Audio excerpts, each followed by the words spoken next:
Les amis, bonjour, j'espère que tout le monde va bien. Pour ma part, je suis extrêmement malade, mal au bide, mal à la tête, des courbatures, j'ai froid. Là, je pense que je suis en train de payer vraiment la fatigue des dernières semaines et aussi tous les points de vie que j'ai perdus en matant les matchs du Real Madrid ces derniers temps. Donc du coup, si vous voulez donner de la force avec un petit pouce bleu, un commentaire et un petit abonnement pour bientôt les 100 000 abonnés, ça fait plaisir. Mais je voulais revenir un peu à froid aujourd'hui dans une vidéo très chill, sans montage, parce que là, vraiment, je pense que ça se voit que je vais décéder dans les 10-15 prochaines minutes. Sur le match d'hier, que j'ai bien sûr débriefé, et vous avez le débrief en ligne comme d'habitude pour l'analyse tactique complète, etc. sur la chaîne, et merci d'ailleurs à ceux qui l'ont regardé, qui apportent de la force quand j'améliore le concept petit à petit. Là, pour revenir sur des choses qui m'ont quand même marqué hier, je crois qu'il y a quand même des joueurs qui doivent aujourd'hui se secouer, des joueurs qui doivent se remettre en question. Et je vais directement parler simplement de Camavinga. Camavinga, c'est peut-être le cas le plus criant de ces dernières semaines, voire de ces derniers mois. On a un joueur qui a un talent immense, qui est capable de jouer 6, qui peut jouer 8, qui peut jouer arrière gauche, et qui est en général excellent. Qui au début, quand il arrive au Real, manquait un peu de maturité, faisait beaucoup de fautes, il prenait des cartons jaunes assez rapidement, et quand il était titulaire, ça poussait ses entraîneurs à le sortir avant la mi-temps, ou à la mi-temps du moins, et avant l'heure de jeu. Parce que c'était trop risqué, parce qu'il faisait beaucoup de fautes, et ça pouvait nous mettre dans la merde s'il prenait un deuxième jaune, et donc forcément un carton rouge. On a un joueur qui avec le temps s'est canalisé. Que ce soit pour défendre, que ce soit pour attaquer, il lâche la balle au bon moment, il récupère beaucoup de ballons, il devient de plus en plus propre, il fait moins d'erreurs d'inattention, comme des petites mains, comme des fautes bizarres, en tout cas quand il est en retard. Il avait toujours pris ce timing d'avance, cette capacité aussi à garder la balle et à casser des lignes par ses accélérations balle au pied qui sont quand même impressionnantes.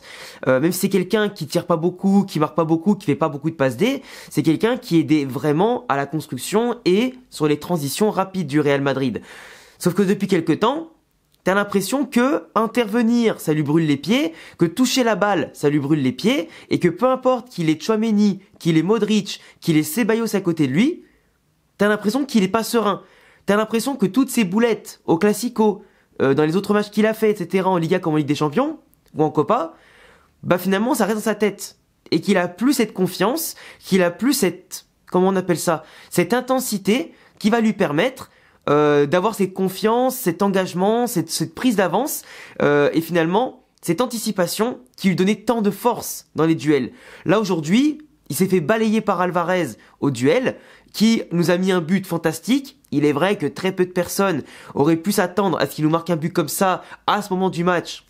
Et surtout à cette distance-là de la cage, et au vu qu'il était tout seul devant quand même 4 ou 5 Madrilènes, c'était quand même tendu. Mais Camavinga l'a laissé tirer. Il s'est fait bouffer sur le duel, sur le dribble, et malheureusement, c'est ce qui se passe un petit peu trop souvent ces derniers temps. Et Kama aujourd'hui a rétrogradé dans la hiérarchie, en étant non pas le premier remplaçant, mais le deuxième, voire le troisième. Là, il joue parce qu'il n'y avait pas de Jude, il n'y avait pas Ceballos.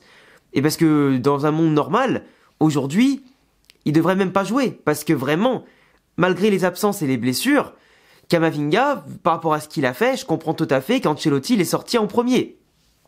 Et franchement, ça fait de la peine. Parce que techniquement et physiquement, il a de l'avenir. Il est encore très jeune, il a joué très très vite du côté de Rennes, et après il est parti au Real Madrid, qui est quand même un sacré pari quand t'es un jeune joueur comme ça. Sauf que là aujourd'hui, il faut franchir des paliers. T'arrives à un moment donné où peu importe que Carlo Ancelotti n'a pas ce discours tactique, n'a pas ce positionnement, n'a pas ce discours, il faut te réveiller. Quand tu vois que t'es rétrogradé, quand tu vois que ton temps de jeu et devient famélique, quand tu vois simplement que même tes coéquipiers commencent à perdre confiance en toi, c'est là où il faut que tu sois un champion. C'est là où il faut que tu aies le mental d'acier. C'est là où il faut que tu profites de chaque minute pour montrer l'exemple. Contre le Betis, quand le Real se fait malmener. Contre l'Atlético, quand le Real recule et perd le ballon bêtement.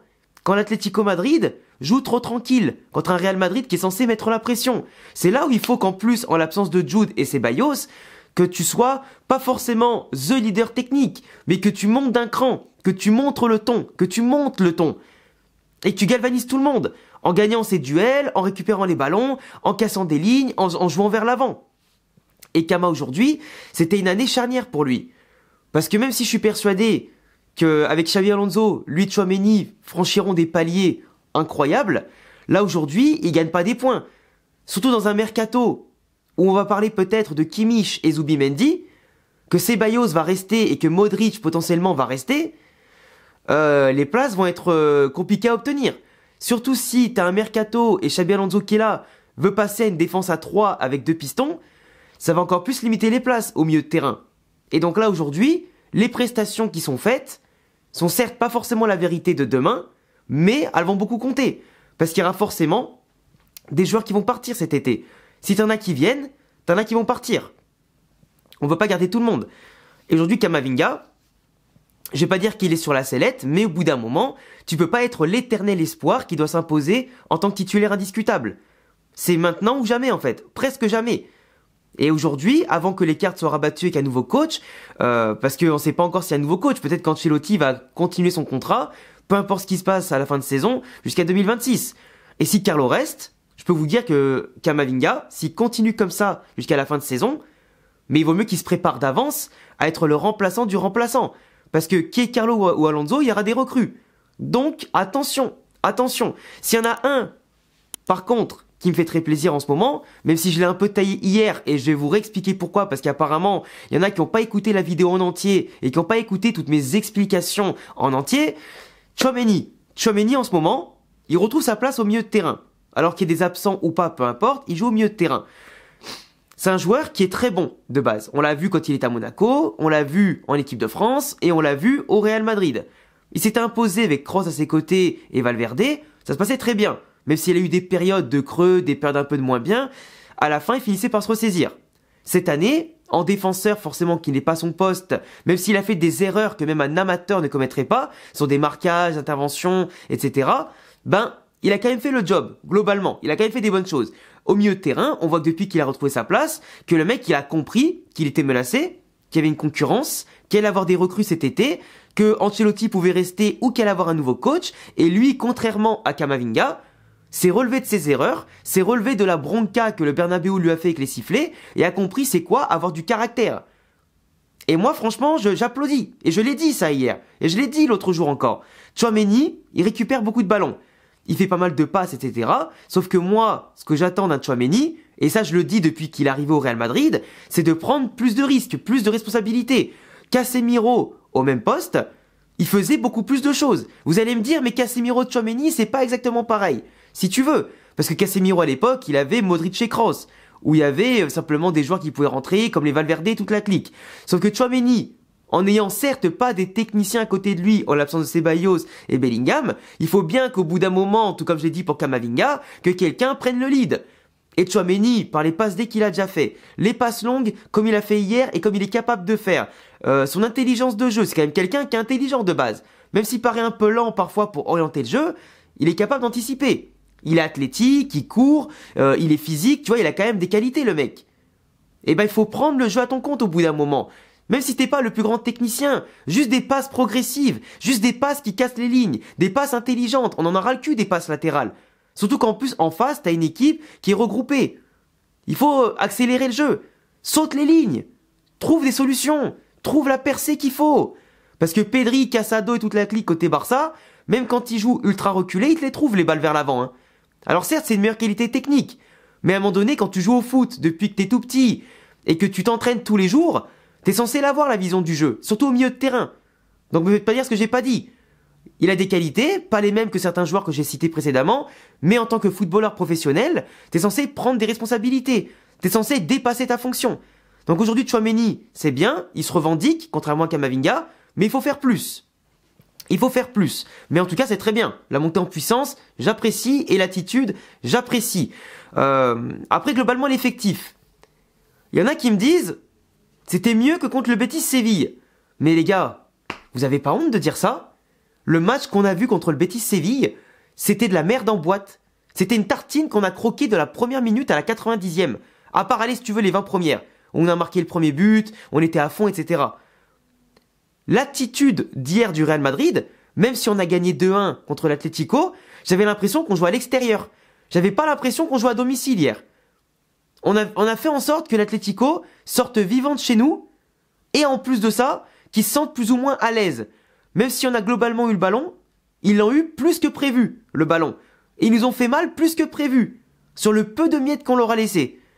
Et la sérénité qu'on a derrière, c'est pas Rudiger qui la met, c'est Asensio. Si on n'a pas Asensio, je vous dis on prend l'eau les gars. il y a des périodes à un moment donné où je comprends pas que on n'a pas cette attitude. On a eu que quelques joueurs hier qui ont montré de l'attitude. Valverde, Brahim, Rodrigo et Asensio. Et Tchouaméni, éventuellement. Et Mendy, parce que Mendy, en ce moment, je sais pas ce qui lui arrive, le mec, il peut frapper, il fait des passes D. Donc j'ai l'impression que Mendy aussi, petit à petit, même s'il laisse des espaces dans le dos et qu'il est pas serein dans les 1 contre 1, il y a un petit réveil. Mais tu vois, ce que je reproche à cette équipe, c'est qu'il n'y a pas un réveil collectif. C'est un réveil individuel, tu vois. Et quand je pense à certains joueurs qui doivent faire plus aussi, bah je suis désolé, mais on va tous regarder dans la même direction. Mbappé, Vinicius. Parce qu'Mbappé, il est censé se réveiller en ce moment. Oui, il a mis un triplé contre Manchester City. Il a marqué 4 buts en tout contre Manchester City. C'est très bien. Mais quand t'es un grand joueur, que tu veux gagner le ballon d'or, surtout après ton début de saison qui était catastrophique et à chier, par rapport à des mecs comme Ousmane Dembélé, comme par exemple Mohamed Salah, etc., qui dans le ballon d'or sont largement devant toi, même Rafinha, Lewandowski, voire Pedri, en ce moment sont devant Mbappé ou Vinicius pour le ballon d'or, mais largement même. Quand tu vois que t'as pas eu une bonne première partie de saison, en termes de jeu, etc., même si les stats, elles suivent un petit peu. Là, mon frère, faut te battre à tous les matchs. Quand tu fais des déclarations qui disent « je dois décider du sort des matchs et je vais décider des matchs », en Liga comme en Ligue des Champions surtout, eh ben il faut le faire. Parce que le match de merde qu'ils ont fait contre le Betis, même si c'est lui qui fait l'action au début avec Mendy et Brahim pour le premier but, derrière c'était de la merde. Là, sur les 5 derniers matchs qu'on n'a pas gagné en Liga, quasiment, bah je suis désolé. Bah il fait pas assez. Quand t'as Cristiano Ronaldo à l'époque, tu savais que tu commençais le match avec 1-0 limite. Et le mec il marquait à tous les matchs. Hein. Benzema, il apportait cette sérénité. Lui il pouvait se permettre de faire le playmaker. Sauf que Kylian, il veut faire le playmaker, mais devant la cage c'est pas un tueur. C'est bien de marquer un triplé le tour d'avant. Mais le match d'après, où t'as des occasions, où tu sais toujours pas à ton grand âge jouer dos au but, et qu'en plus tu défends pas et tu fais pas un pressing, tu montres pas l'exemple à tes collègues en tant que globalement joueur le mieux payé de l'équipe ou simplement le joueur qui a la plus grande stature publicitaire de l'équipe, qui a déjà gagné une Coupe du Monde et tout, tu montres pas l'exemple. Eh les gars, t'as beau être sous Mouloud, t'as beau être éveillé, t'as beau marquer des buts en ce moment, moi en Ligue des Champions, à domicile, si tu tues pas le match, que t'es pas un tueur, que tu montres pas l'exemple, je vais pas te féliciter frérot. Hein. Nous ce qu'on veut c'est un Kylian Mbappé tueur à tous les matchs. Ou au pire, qui fait des choses décisives. Parce que là, hier, il a pas mis un pied devant l'autre. Les ballons, il les perdait, les dribbles, il les ratait, les passes, elles étaient pas appuyées, notamment celle qu'il a donnée pour Vinicius, qui était en retard et totalement hors propos, et molle en plus as fuck. Vinicius, qui hier, pareil. Il y en a certains, ils disent, mais Vinicius, il a fait une passe à Mendy sur le but. Mais les gars, mais allez, c'est bon. Le mec, il a juste fait une passe qui est normale, parce qu'il était collé à la ligne, il donne lui un ballon. Il y en a, ils me disent qu'il a pas fait un mauvais match pour une passe donnée. Non, mais c'est une blague ou quoi? Le mec, tous ces dribbles qui ont été tentés, ils ont été foirés. Il a eu quelques corners, mais les corners, on sait que chez nous, ça sert à rien tellement on est mauvais pour les tirer et encore plus pour les reprendre. Là, Vinicius Mbappé, il y a un gros problème. Les deux déjà sont nuls de la tête. Les deux sont nuls de la tête. Les deux ne peuvent pas jouer dos au but. Les deux ont un problème quand il faut gérer les contres et les 1 contre 1 ou les 2 contre 2. Ou même les 2 contre 1. Ils se marchent dessus. On avait un 4-4-2 au bout d'un moment, Brahim à gauche, Rodrigo à droite, et les deux qui étaient un peu libres en général sur la largeur, et t'avais Kylian et Vinicius qui étaient devant. Mais tu peux avoir dans une équipe au pire un qui reste un peu devant et qui défend pas trop. Mais quand t'as les deux zouaves qui défendent pas, qui montrent pas l'exemple, parce que le pressing on est censé le faire, et pas une fois par mi-temps comme ils l'ont fait hier. Quand t'as des joueurs de ce statut-là, c'est interdit de dire c'est des humains. Ils sont fatigués. Ils courent pas, les mecs. Ils courent pas. Comment tu peux dire qu'ils sont fatigués, ils courent pas? Ils font pas de pressing. Ils accélèrent que dans les 20-30 derniers mètres adverses quand on a la balle. Ils peuvent pas être fatigués. Ou alors ils courent dans le vent. À un moment donné, hier, le commentateur, il a dit, c'était je crois la 45e et tout, il a dit, Kylian, il a fait 4,4 km. Mais on l'a pas vu de la mi-temps. Il a couru dans le vent, le mec. Mais comment tu peux courir 4 km 4 en 40 minutes quand t'es inexistant? Que tu marches? Je comprends pas. Et venez pas dire que je suis trop dur, c'est la vérité ce que je vous raconte. Vinicius et Mbappé, pour leur statut, leurs ambitions, et par rapport à ce qu'ils sont censés apporter, et encore plus en l'absence de Jude, de Ceballos, avec un Valverde derrière, qui joue sous infiltration, il y a une différence d'intensité, les gars, qui est pas bonne. Vous allez me dire, c'est pas le même caractère, c'est pas le même jeu que Valverde, par exemple. Valverde à 60% sur une jambe. Il vous a montré c'est quoi un joueur qui pourrait même être, s'il était à 100%, le meilleur arrière-droit de l'histoire du football. J'abuse un peu, mais en tout cas du monde aujourd'hui. Valverde, il est tellement complet, le mec, il peut jouer partout. Tu pourrais même le mettre gardien, qui est le mec qui va être avec une grinta incroyable. Et putain, quand t'es attaquant qui vise des sommets, t'es censé avoir la grinta. T'es censé galvaniser tes troupes, galvaniser tes collègues. Et pas marcher en attendant que les ballons arrivent. Moi là, je revois le Mbappé du PSG. Et c'est pas ça que je veux voir. Et Vinicius, en plus de pas être décisif depuis maintenant hyper longtemps, il se permet de faire ça. Alors oui, il va faire une action de génie. Il peut faire une action de génie à la 90e. Parce que, moi je vous dis quand même un truc. Si Mbappé, en récupérant la balle, il la donne à Vinicius qui marque le 3-1, moi je les aurais allumés quand même. Parce que même s'ils avaient fait le but du 3-1 qui aurait été décisif, pendant 90 minutes, les deux ils nous auront quasiment lâchés. Mais en plus, ils se permettent de rater cette occasion. En plus. Donc c'est la cerise sur le gâteau. À un moment donné, c'est bien d'encourager les stars. Il faut les encourager. Mais quand elles montrent pas l'exemple en Ligue des Champions à domicile, dans un derby, que t'as pas l'attitude, c'est pas normal. Parce que des joueurs qui se cachent et pas l'attitude, au pire on les dégage. Mais quand tu vois qu'Ancelotti, il veut pas sortir ses stars. Après Brahim il est sorti parce qu'il était cramé. Mais moi, Arda Güler, je l'aurais fait rentrer depuis bien longtemps à la place de Vinicius. Et ils ont de la chance qu'on n'ait pas tant, en général, de concurrence que ça et qu'il n'y avait pas assez de joueurs aujourd'hui. Parce que moi, je t'aurais changé le schéma tactique, je t'en aurais enlevé un de devant pour passer en 4-3-3, et je peux te dire que ça aurait été encore mieux. Parce que hier, t'en avais clairement un, voire deux qui étaient inutiles sur le terrain. Pour défendre ou attaquer. Attaque, tu perds les ballons, défense, ils défendent bas. Du coup, en face, t'as Barrios, De Paul, et les défenseurs qui peuvent relancer comme ils veulent, car il n'y a pas de pression dans leur nuque. Je suis désolé, mais ça, c'est jouer contre nature. T'affrontes une équipe comme Arsenal, t'affrontes une équipe comme le PSG, avec deux joueurs de chez toi qui défendent pas, mais mec, on se fait violer, on se fait poutrer. On se fait poutrer. Le Real aujourd'hui, c'est même pas du football. C'est un ensemble d'individualités qui font des coups de génie. Mais quand on va affronter un vrai collectif, on va se faire broyer. Et j'ai l'impression que le match contre Bilbao, le match contre le Betis, le match contre l'Espagnol, le match contre surtout le Barça à l'aller et à la Supercoupe, ça nous sert pas de leçon. Un collectif, ça primera toujours sur l'individualité, bordel. Et vous allez comprendre quand, ça? Mais Ancelotti, il comprend pas, il fait les mêmes erreurs. Après, c'est pas lui qui joue sur le terrain. C'est pas lui qui rate les passes à 3 mètres. C'est pas lui qui rate les passes en retrait. Mais c'est aussi à Ancelotti de les galvaniser. De leur mettre une bronca. Mais comme il les pénalise pas, ces stars, comme il les pénalise pas, il n'y a pas d'épée de Damoclès au-dessus de toi qui leur dit « Si vous faites de la merde, vous sortez !» Parce que je suis désolé, quand il a dit à l'interview d'après-match « Ouais, Vinicius et surtout Kylian, non, ils n'ont pas été top. » Waouh! Waouh! Vachement la remontrance, bravo Carlo! Bravo! On demande pas de faire comme Gasperini qui a allumé Lookman. Parce que ça, c'était un peu abusé. Mais on te demande quand même de les secouer, les mecs. Ou de les mettre au pire remplaçant le match d'après. Pour qu'ils comprennent c'est quoi. Mais comme il n'y a pas de concurrence, il n'y a pas de hiérarchie, il n'y a pas de méritocratie, c'est nul. Parce que là, en ce moment, je te jure, Kylian et Vinicius, c'est bien beau de faire des passes D, des petits buts dans des petits matchs quand tu gagnes déjà 4-1. Mais au bout d'un moment, les gars, faut secouer. Surtout dans les grands matchs. La Liga, on l'a sabordé. Avec une attitude déplorable. La Copa del Rey, on n'est pas encore sûr d'aller en finale parce que la Sociedad, ils auraient pu nous battre l'autre jour. Et c'est pas encore serein vu comment on joue encore avant le retour à domicile. Mais la finale contre l'Atlético ou le Barça, jamais on la gagne comme ça. Je vous le dis. Et la Liga, si on veut la sauver, on veut faire un espoir. Avec le Classico qui arrive et encore le match Atlético-Barça qui arrive en 15 jours. Et Classico dans un mois et demi. Les gars, il va falloir montrer notre attitude. Il n'y a que des finales jusqu'à la fin de saison. C'est victoire obligatoire.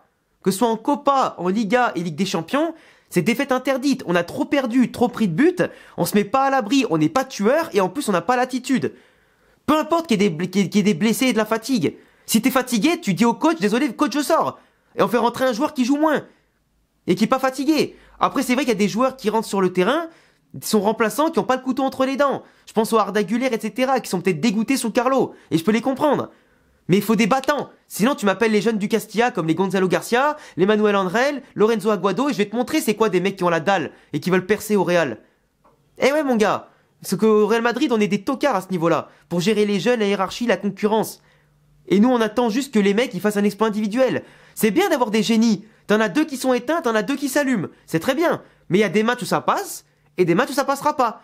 Et vous allez peut-être voir que le 3-1 qu'on a raté, sans compter le penalty qu'on nous a pas sifflé, ça peut peut-être coûter très cher au match retour. Parce qu'à 2-1 pour nous, là on va chez eux, où ils sont quand même assez hostiles, eux ils vont nous montrer c'est quoi de jouer à domicile, et de jouer un derby. Donc attention les amis, franchement, moi je suis pas serein avant le retour. On verra bien, j'ai quand même confiance à l'équipe, mais je suis pas serein si on a la même attitude.